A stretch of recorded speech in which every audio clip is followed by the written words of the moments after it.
Hi guys! Welcome back to my channel, and before anything else, if you're new here, please click that subscribe button and let's get right into this video. So in this video, gagamit tayo ng bagong polygels na nabili ko from Shopee. Bumili ako ng tatlo with different colors. Nabili ko siya for 59 pesos each and 15 ml na siya, which I think marami na for its price, but we'll see kung maayos ba yung quality niya. And its brand name is Nijoli. Yun yung nakalagay sa label niya, so ilalagay ko sa description box yung link for these products if you're interested. I-swatch muna natin yung mga polygels para makita natin yung colors. Gusto ko sana bumili ng polygel na yung color is wala pa sa collection ko. Pero usually sa mga polygels na nakikita ko sa Shopee, most of them offer the same colors or yung shades nila is quite the same lang din. So pinili ko tong colors na to, which is a bit different sa kung anong meron ako ngayon. Pinili ko rin siya based sa design na bala kong gawin, which is marbled. May nagsuggest din kasi sa akin na gumawa ako ng marble design. So ito yung mga pinili kong colors kasi I think it complements each other. So, itong first polygel is the nude, and then ito naman yung pink.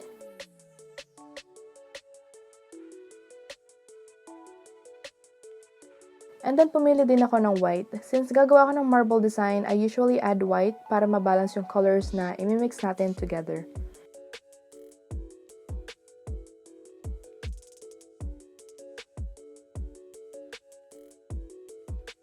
I-cure natin siya under the lamp for 60 seconds. So, ito yung color swatches ng mga polygel. I personally like them. I think maganda siya i-marble together. So, let's start by prepping our nails.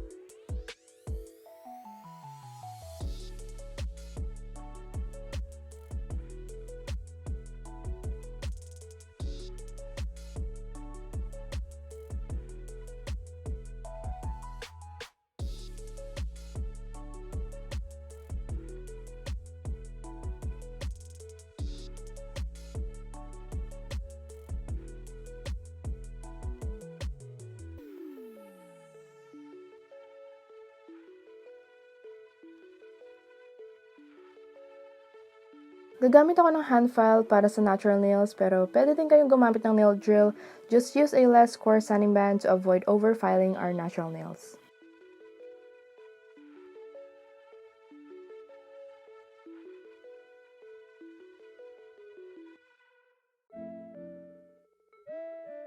And then after nun, mag-a-apply na tayo ng nail dehydrator and primer.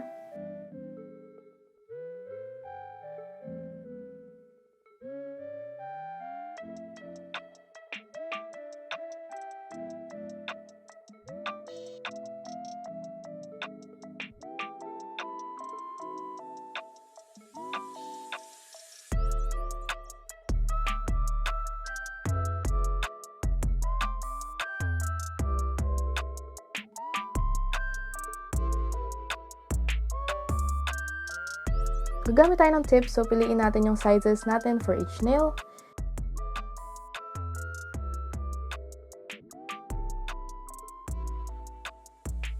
And then, idikit natin siya using this nail glue.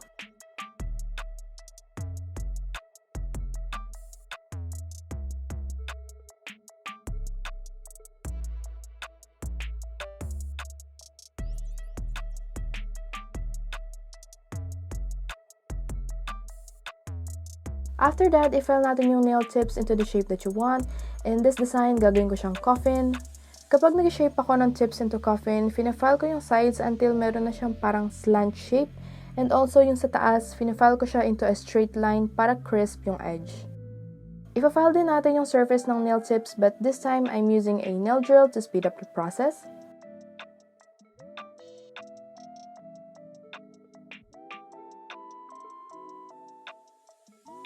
After nun, mag-apply naman tayo ng gel base coat. Sa mga videos na pinapanood ko, you mainly want to apply this sa natural nail, but for me, mas prefer ko na lagyan yung whole nail up to the extension. It just works better for me.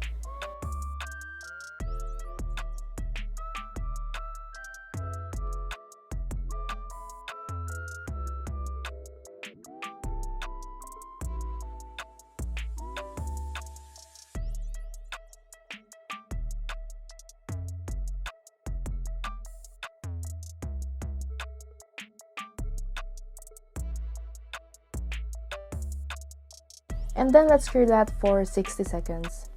Ito muna yung gagamitin nating polygel for our pointer and pinky finger. Ilalagay lang natin siya sa buong nail, pero gagawa muna ako first ng base layer.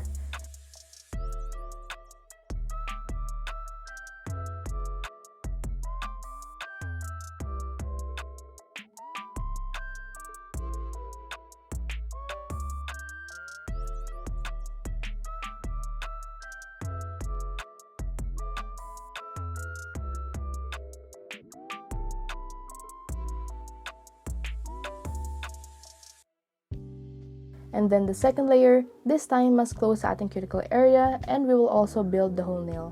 So far, I'm liking this polygel kasi ang smooth niya galawin gamit yung brush, pero it's not too soft na konting galaw mo lang is mag-move na agad siya. Actually, ito yung preferred kong consistency ng polygel, not too soft pero not too hard din.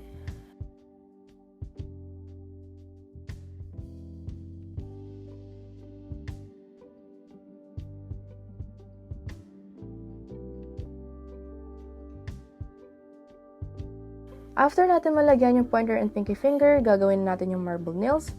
So first, maglalagay muna tayo ng small amount of polygel sa isang plate. Mas okay kung flat siya para mas madali natin masuscoop out later. Gagawin ko yung marble design on 2 nails, so maglalagay ako ng enough for 2 nails. And then ilalagay na natin yung polygel sa nails, starting with this nude color.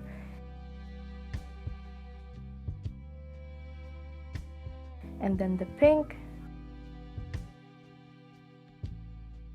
And then the white. So pag maglalagay ako ng white, nilalagay ko siya madalas sa gitna ng magkaibang color. So in this case, in between siya ng nude and pink. Siya yung magkisilbing barrier para hindi mag-mix yung dalawang color kapag aayusin na natin yung polygel.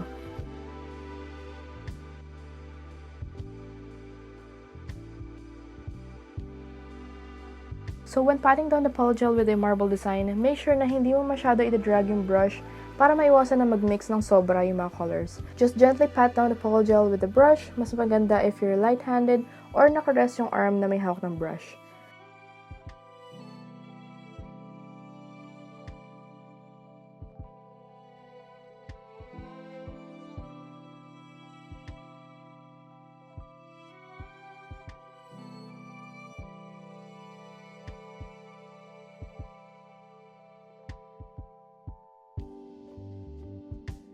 Then we will do exactly the same sa ating ring fingernail.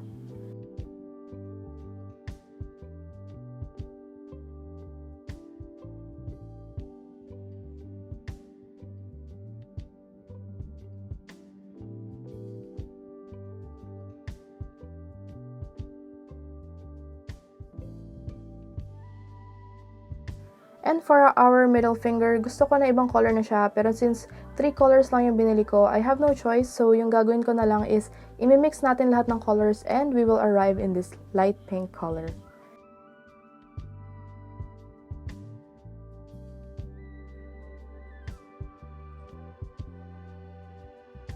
I-encapsulate din natin yung mga marbled nails para maging smooth yung finish niya, and I'll be using this clear polygel.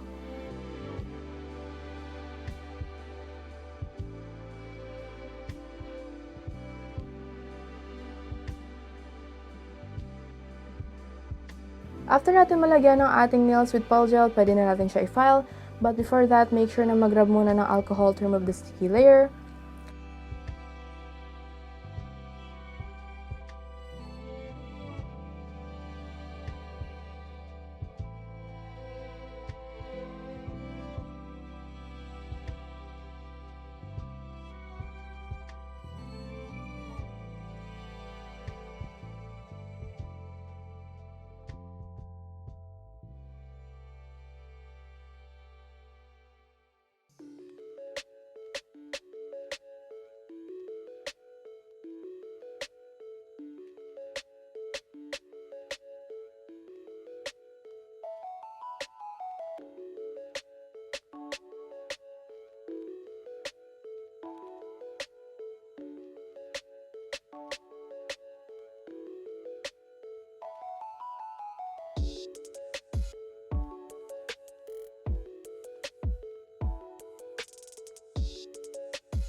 After filing our nails, i-buff naman natin siya para ma-remove yung mga deep scratches from filing.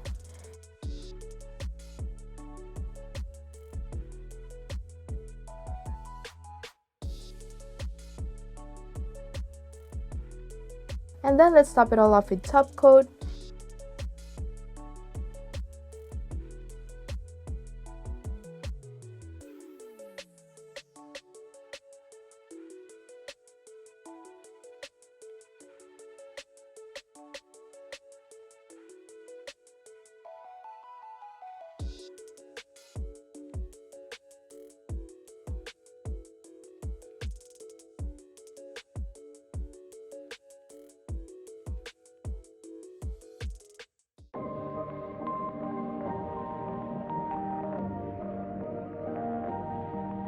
And lastly, we're gonna apply cuticle oil.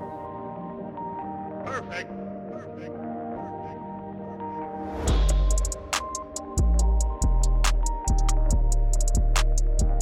So this is what it looks like.